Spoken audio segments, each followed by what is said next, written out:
Good morning, dear students.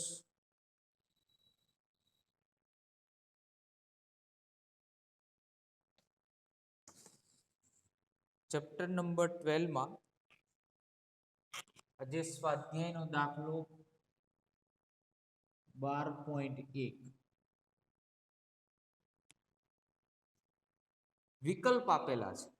તમને option આપેલા છે. દરેક વિધાનને અંતે આપેલા શબ્દ અથવા શબ્દ સમૂહમાંથી સાચો વિકલ્પ પસંદ કરો. પહેલું આપ્યું છે થોમ્સનના મોડેલમાં પરમાણુનું પરિમાણ અને રધરફર્ડ છે એના મોડેલમાં પરમાણુનું પરિમાણ ખાલી જગ્યા છે. બરાબર, તો 3 ઓપ્શન આપ્યા છે. એના કરતાં મોટું, એનાથી જુદું નથી અને એના કરતાં નાનું છે. બરાબર, તો બંનેમાં પરમાણુનું જે પરિમાણ છે ને એ એક સરખું જ છે, એટલે ઓપ્શન આવશે જુદું નથી. પહેલામાં શું આવશે? જુદું નથી. પરમાણુનું પરિમાણ સેમ જ હોય બંને મોડેલમાં. બીજો પ્રશ્ન, ખાલી જગ્યાની ધરાવસ્થામાં ઇલેક્ટ્રોન સ્થાયી સંતુલનમાં છે, જ્યારે ખાલી જગ્યામાં ઇલેક્ટ્રોન હંમેશા ચોખ્ખું બળ અનુભવે છે. તો થોમ્સન મોડેલ છે એની ધરાવસ્થામાં ઇલેક્ટ્રોન સ્થાયી સંતુલનમાં છે, એટલે પહેલી ખાલી જગ્યામાં આવશે થોમ્સન મોડેલ અને બીજી ખાલી જગ્યામાં આવશે રધરફોર્ડ. બરાબર, એટલે બંને ખાલી જગ્યાની આમાં ધરાવસ્થામાં સંતુલન સ્થિતિમાં છે. બરાબર, અને બીજી ખાલી જગ્યામાં એવું કીધું છે ઇલેક્ટ્રોન હંમેશા ચોખ્ખું બળ અનુભવે છે. તો રધરફોર્ડ મોડેલમાં આ વસ્તુ થાય છે. સી ઓપ્શનની અંદર ખાલી જગ્યા પર આધારિત પ્રચલિત પરમાણુનું ભાગ્યે જ પડી ભાંગવાનું છે. બરાબર, પ્રચલિત પરમાણુનું ભાગ્યે જ પડી ભાંગવાનું છે, એ છે રધરફોર્ડ મોડેલ. તો સીમાં આવશે રધરફોર્ડ મોડેલ. બરાબર,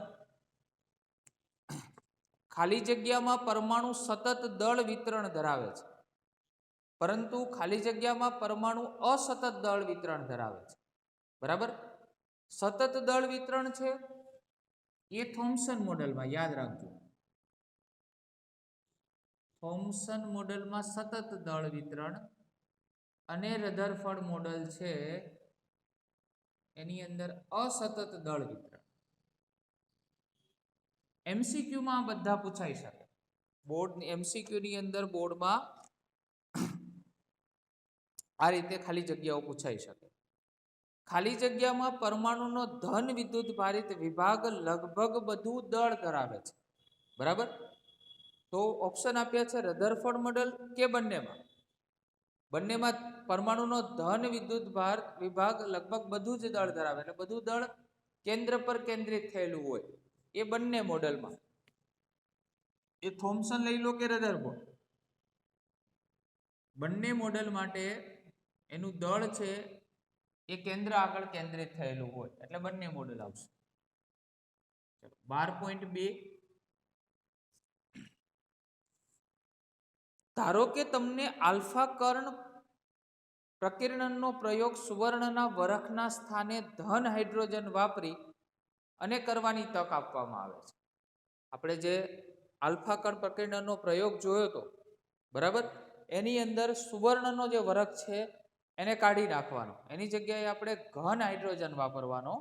બરાબર, હાઇડ્રોજન 14 કેલ્વિનથી નીચા તાપમાને ઘન હોય છે. એ તમને એમાં તમારા નોલેજ માટે આપેલું છે કે હાઇડ્રોજનને જો 14 કેલ્વિનથી નીચે તાપમાને લઈ જાઓ એટલે પોતે ઘન અવસ્થા ધારણ કરે, અધરવાઇઝ એ વાયુમાં હોય. તમે કેવા પરિણામોની અપેક્ષા રાખશો? તો પહેલા તો આપણે સુવર્ણના સ્થાને હાઇડ્રોજન વાપરવું છે, એટલે હાઇડ્રોજનની ચર્ચા કરવી પડે. બરાબર, તો હાઇડ્રોજનમાં આપણે જાણીએ છીએ કે કોઈ ન્યુટ્રોન નથી હોતા. હાઇડ્રોજનની અંદર પ્રોટોન કેટલા હોય? તો હાઇડ્રોજન પરમાણુમાં ન્યુટ્રોન હોતા નથી. બરાબર, હાઇડ્રોજન પરમાણુની અંદર ન્યુટ્રોન ના હોય. કેમ ના હોય? કારણ કે એની અંદર પ્રોટોન ને ઇલેક્ટ્રોન એક એક હોય છે. તેમાં એક ઇલેક્ટ્રોન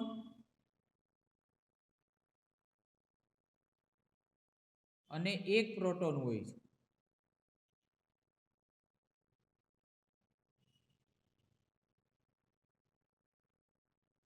બરાબર, હવે તમે પ્રોટોનનું દળ જાણો છો. બરાબર, હવે પ્રોટોનનું દળ કેટલું હોય?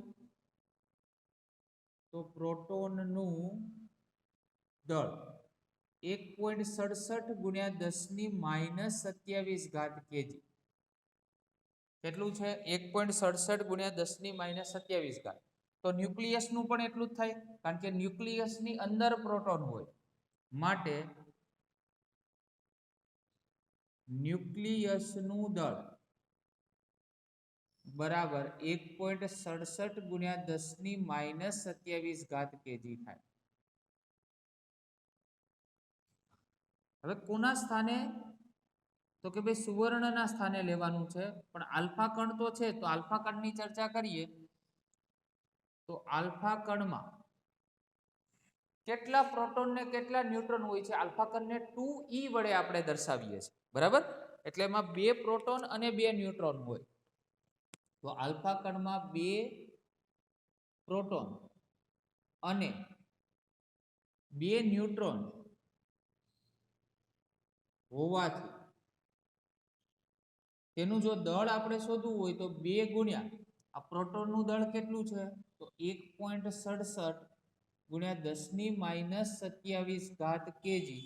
બરાબર, આ બંનેનું મલ્ટીપ્લિકેશન કરીએ તો 1.67 અને ગુણ્યા 2 તો 3.34 આવશે. કેટલું આવશે? 3.34. 3.34 કેજી. આ ફક્ત આપણે કોઈ બી એકનું લીધું, જેમ કે આપણે પ્રોટોનનું લીધું. હવે ન્યુક્લિયસની અંદર તમે જાણો છો પ્રોટોન હોય અને ન્યુટ્રોન પણ હોય છે. એટલે ફરીવાર આને અહીંયા આપણે ઘાત લખવાની બાકી છે. ફરીવાર આને કેટલા વડે ગુણશો? 2 વડે. બરાબર, કારણ કે આખું ન્યુક્લિયસનું આપણે દળ જોઈએ છે એટલા માટે. તો × 2 અગેન કરો એટલે 6.68 આવશે. આ તમારા નોલેજ માટે 2 વખત જુદી જુદી વખત મેં ગુણ્યું છે. બાકી તમે ડાયરેક્ટ 4 વડે ગુણો તો પણ ચાલે. બરાબર, ન્યુક્લિયસની અંદર 2 પ્રોટોન ને 2 ન્યુટ્રોન છે એટલા માટે.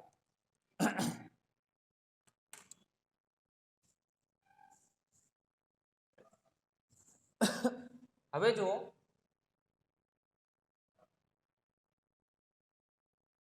પ્રકીર્ણન પામતા આલ્ફા કણનું દળ એ હાઇડ્રોજન ના દળ કરતા વધારે છે. આલ્ફા કણનું દળ કેટલું આવ્યું આપણી જોડે? તો 6.68 ગુણ્યા 10⁻27. બરાબર, તો જ્યારે હેડ ઓન સંઘાત થશે, શું થશે? હેડ ઓન સંઘાત એટલે આ રીતે અહીંયા આલ્ફા કણ હશે અને અહીંયા સુવર્ણના સ્થાને શું લેવાનું છે આપણી જોડે? હાઇડ્રોજન, ઘન હાઇડ્રોજન. તો આલ્ફા કણ જ્યારે અથડાશે આની જોડે ત્યારે રિટર્ન નહીં આવે, પાછો નહીં ફરે. બરાબર, જો આનું દળ વધારે છે, આનું દળ ઓછું છે, એટલે આને આમ અથડાશે પછી પાછો નહીં ફેંકાય, આગળ જ જશે સીધી રેખા. તો હેડ ઓન સંઘાતમાં તે પાછો ફેંકાશે નહીં.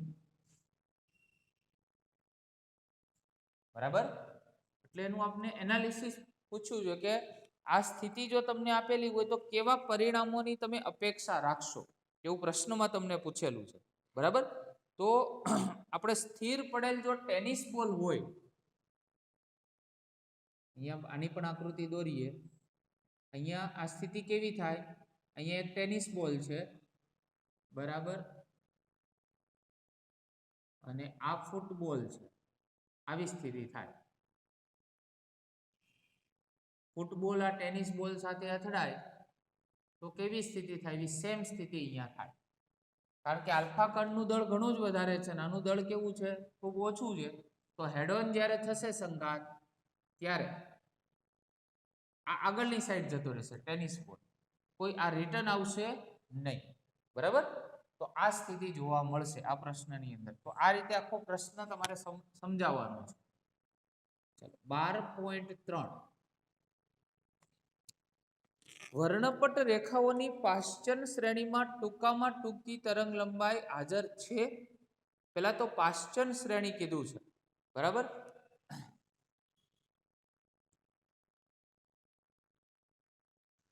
શ્રેણી માટે વર્ણપટની તરંગ લંબાઈનું સૂત્ર યાદ કરો. 1/λ = r 1 પાશ્ચન તમને આપેલું છે એટલે નંબર 3 થી સ્ટાર્ટ થાય. 3² અને 1/n². હવે યાદ રાખવામાં કે જો ટૂંકી તરંગ લંબાઈ આપે તો ટૂંકી તરંગ લંબાઈ એના માટે n બરાબર ઇન્ફિનિટી લેવાનું. ઇન્ફિનિટી લેવાનું. કેટલું લેવાનું? ઇન્ફિનિટી. યાદ રાખજો ટૂંકી તરંગ લંબાઈ માટે.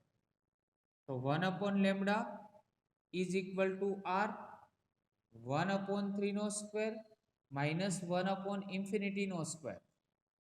તો 1/λ = r 1/9. 1/∞ એટલે 0 થાય. બરાબર? ચલો 1/λ આની કિંમત કેટલી છે? તો 1.097. થિયરીમાં આપણે કીધેલું છે રીડબર્ગ અચળાંકની કિંમત 1.097 × 10⁷ અને ડિવાઈડ બાય કેટલા કરવાના? 9 કરવાના. આ 1/λ છે. ચાલો કરીએ આનું ડિવાઇડેશન.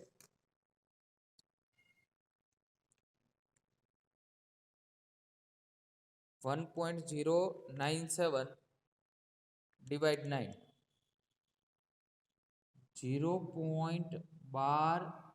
1888 એવું આપેલું છે. અહીંયા આપણી પાસે કેટલા છે? 10⁷. બરાબર? આ તો 1/λ છે. બરાબર? આપણે તો લેમડા જોઈએ છે અને ટૂંકી તરંગ લંબાઈ કીધું છે એટલે લેમડા મિનિમમ લખી શકાય. એટલે 1/છેદ આ કિંમત લખવાની, કારણ કે આપણે વ્યસ્ત કરવાનું છે. તો 1 ડિવાઈડ 0.12188 એટલે 8.20 ઇન્ટુ આ પણ કેટલા થઈ જાય? 10⁻⁻⁷.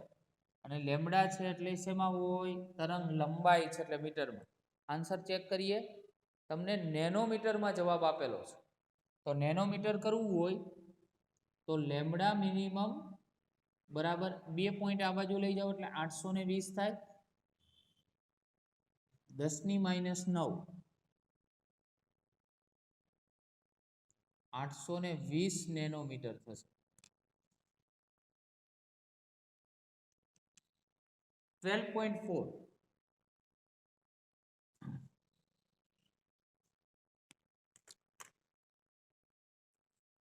એક પરમાણુમાં 2.3 ઇલેક્ટ્રોન વોલ્ટ તફાવત બે ઉર્જા સ્તરોને જુદા પાડે છે. બે ઉર્જા સ્તર વચ્ચેનો તફાવત આપેલો છે. બરાબર? તો એને ડેલ્ટા ઈ કહેવાય. 2.3 ઇલેક્ટ્રોન વોલ્ટ. બરાબર? જ્યારે પરમાણુ ઉચ્ચ સ્તરમાંથી નિમ્ન સ્તર પર સંક્રાંતિ કરે ત્યારે ઉત્સર્જિત વિકિરણની આવૃત્તિ કેટલી છે? આવૃત્તિ શોધવાની છે. એકદમ ઈઝી પ્રશ્ન છે. ઉર્જાનું સૂત્ર ડેલ્ટા ઈ બરાબર h ન્યુ થાય. બરાબર? આવૃત્તિ તમારે શોધવાની છે. તો ડેલ્ટા ઈ અને છેદમાં h. પણ ધ્યાન એ રાખવાનું કે 2.3 ઇલેક્ટ્રોન વોલ્ટમાં આપેલા છે. તેને જૂલમાં કન્વર્ટ કરવા માટે 1.6 × 10⁻⁻19 વડે ગુણવાનું. અને પ્લાન્ક અચળાંક 6.63 × 10⁻⁻34 છે. બરાબર? ચલો આ બંનેનો આપણે ભાગાકાર કરીએ તો 2.3 ગુણ્યા 1.6 ઇક્વલ ટુ ડિવાઇડ 6.63 0.555 ઇન્ટુ 19 એટલે 11 અને 15 આવશે કેટલી આવશે 15 થોડું વ્યવસ્થિત લખીએ આ 5.6 લખી શકાય આ 5.5 5.55 રાખો તો આ બાજુ જે એટલે ઘાત ઘટે એટલે 14 હર્ટ્ઝ આવશે આવૃત્તિ બરાબર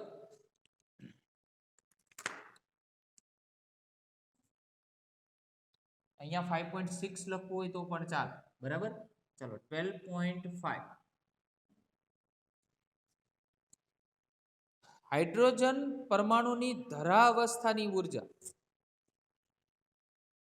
તમે આમ તો જાણો છો ધરાવસ્થાની ઉર્જા કેટલી હોય હાઇડ્રોજન પરમાણુ માટે ધરાવસ્થાની ઉર્જા -13.6 ઇલેક્ટ્રોન વોલ્ટ હોય આ ફિક્સ છે હાઇડ્રોજન માટે આ અવસ્થામાં ઇલેક્ટ્રોનની ગતિ ઉર્જા અને સ્થિતિ ઉર્જા કેટલી હશે તો આપણે ઉદાહરણના દાખલામાં એક કન્સેપ્ટ જોયો હતો કે જે ગતિ ઉર્જા હોય એ કુલ ઉર્જાના ઋણ મૂલ્ય બરાબર હોય માટે ગતિ ઉર્જા એટલે કે અને ધરાવસ્થાની કુલ ઉર્જા આપી છે -13.6 ઇલેક્ટ્રોન વોલ્ટ એટલે માઇનસ માઇનસ શું થાય પ્લસ તો 13.6 ઇલેક્ટ્રોન વોલ્ટ થાય આ ગતિ ઉર્જા અને બીજું તમને પૂછ્યું છે સ્થિતિ ઉર્જા ઇલેક્ટ્રોનની સ્થિતિ ઉર્જા તો ઇલેક્ટ્રોનની સ્થિતિ ઉર્જા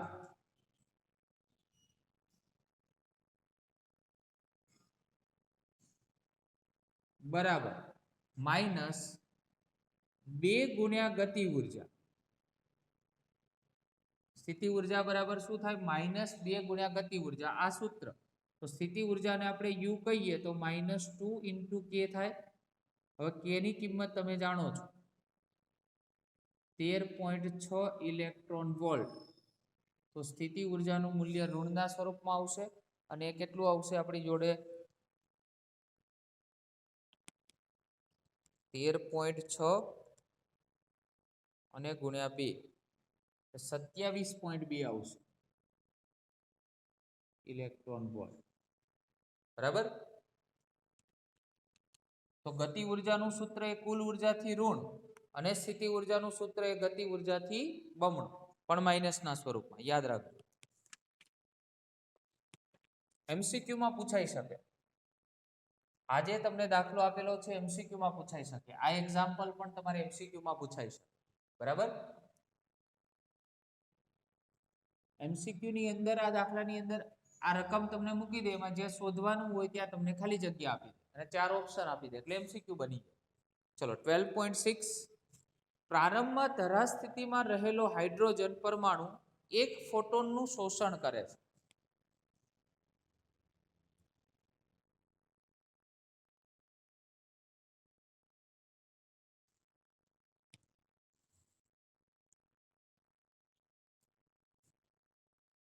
જે તેને n બરાબર 4 સ્તર સુધી ઉત્તેજિત કરે છે અને આ ફોટોનની આવૃત્તિ અને તરંગ લંબાઈ શોધો હવે ધરા સ્થિતિ કીધી છે એટલે પરમાણુની nમી કક્ષામાં ઇલેક્ટ્રોનની ઉર્જાનું સૂત્ર શું હતું તો પરમાણુમાં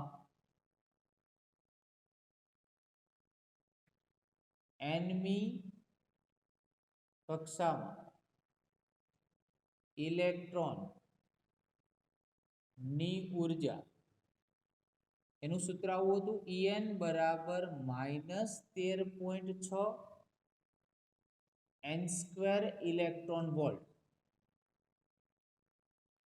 બરાબર હવે આપણે ધરા અવસ્થામાં લઈએ તો ધરા અવસ્થામાં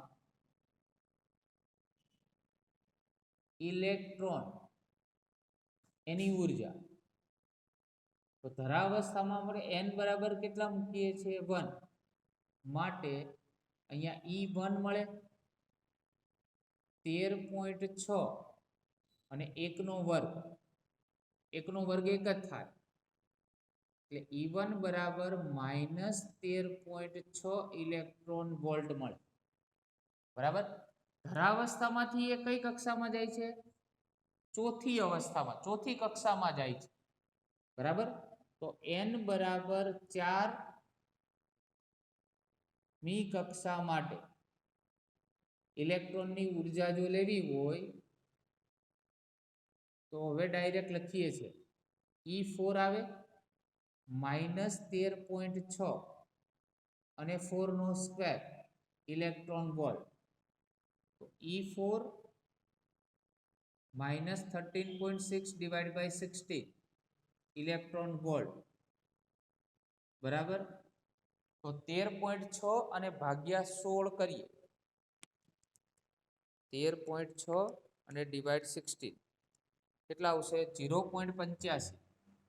તો -0.85 ઇલેક્ટ્રોન વોલ્ટ. હવે આ બંને સ્તર વચ્ચે ઉર્જાનો તફાવત, તો ઉર્જા તફાવત, તફાવત એટલે ડેલ્ટા E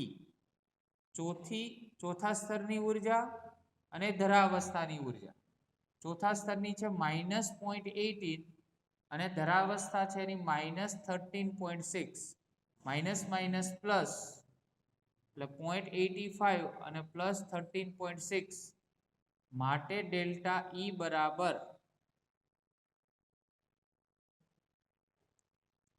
13.6 minus 0.85 12.75 આ ડેલ્ટા E મળ્યું.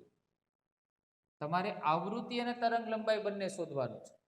તો આના પરથી જ આવૃત્તિ મળે. જો અહીંયા સૂત્ર આપણે યુઝ કરેલું છે h ન્યુ ડાયરેક્ટ જ લખો અહીંયા, તો 12.75.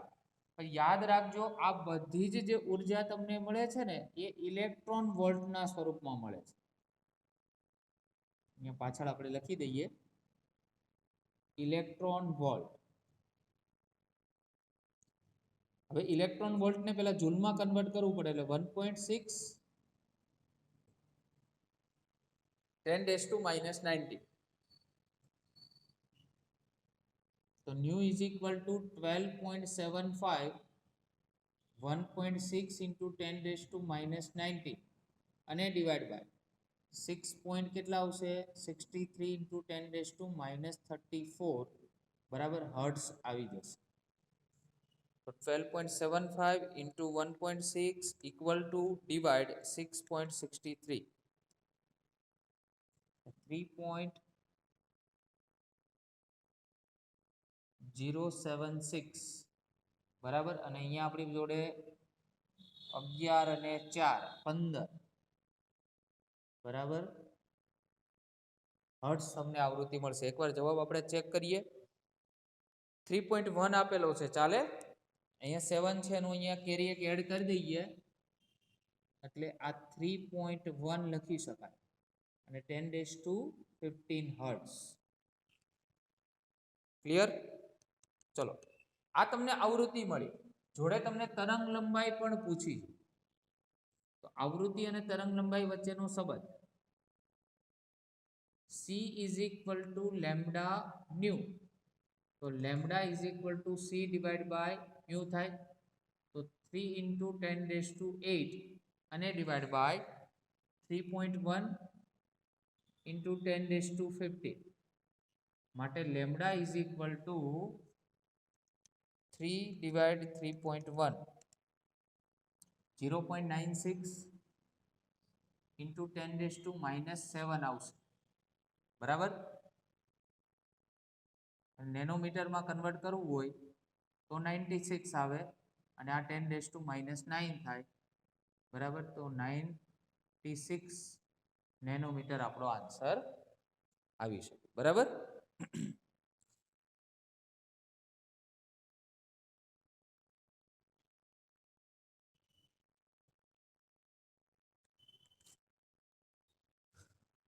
તો 12.6 સુધીના આપણે દાખલાઓ આજે સ્વાધ્યાયના કમ્પ્લીટ કર્યા. બરાબર. હવે આમાં વેરિએશન કઈ કઈ જગ્યાએ આવે એ આપણે થોડું જોઈએ કે દાખલાઓ જુદી જુદી રીતે કઈ રીતે પૂછાઈ શકે. તો આ બંને તો સેમ રહે, આની અંદર કોઈ ચેન્જીસ ના આવે. આજે પાશ્ચાન તમને શ્રેણી આપેલી છે, શ્રેણી બદલી નાખે. આની અંદર તમને લાયમન શ્રેણી કહી દે કે કોઈ બીજી કોઈ શ્રેણી આપી દે તો એ પ્રમાણે તમારે અહીંયા બદલાવ કરવો પડે, બરાબર ને. તો અહીંયા લાયમન પૂછે તો 1 નો સ્ક્વેર આવે, બરાબર. એવી રીતે તમને બ્રેકેટ પૂછી શકે, ફંડ પૂછી શકે, બરાબર. તો એ પ્રમાણે જુદી જુદી શ્રેણીઓ પૂછે તો એ પ્રમાણે તમારે જુદી જુદી ગણતરી કરવાની થાય. પછી આની અંદર ફક્ત કિંમતો બદલાય. અહીંયા તમને જે 2.3 ઇલેક્ટ્રોન વોલ્ટ આપેલું છે એની જગ્યાએ કોઈ પણ 4.5 ઇલેક્ટ્રોન વોલ્ટ સમથિંગ આપી દે. બાકી આ કન્સેપ્ટ સેમ રહે, જેમાં આ સૂત્ર આપણે યાદ રાખવાનું થાય, બરાબર. આની અંદર કોઈ ચેન્જીસ ના આવે. ધરાવસ્થાની ઉર્જા પણ ફિક્સ છે એટલે આની અંદર કોઈ પણ ચેન્જીસ ના આવે. આમાં ચેન્જીસ આવી શકે. આ ધરાવસ્થા ફિક્સ રાખે, આ કક્ષા બદલી નાખે, n = 3 કરી નાખે. તો અહીંયા 3 નો સ્ક્વેર કરવો પડે અને ડિવાઈડ બાય 9 કરવા પડે, બરાબર. તો E3 મળે તમને, તો E3 - E1 લખવું પડે, બરાબર. ખાસ ધ્યાન રાખજો, જ્યારે પણ તમે ડેલ્ટા E ની ગણતરી કરો છો અને એના ઉપરથી જ્યારે આવૃત્તિ મેળવો છો ત્યારે ઇલેક્ટ્રોન વોલ્ટ ના ચાલે. ઇલેક્ટ્રોન વોલ્ટનું જૂલમાં SI યુનિટમાં કન્વર્ઝન કરવું પડે, બરાબર. તો SI યુનિટમાં કન્વર્ઝન કરો એટલે 1.6 × 10⁻⁹ વડે એને મલ્ટીપ્લાય કરવા પડે. Okay, thank you very much.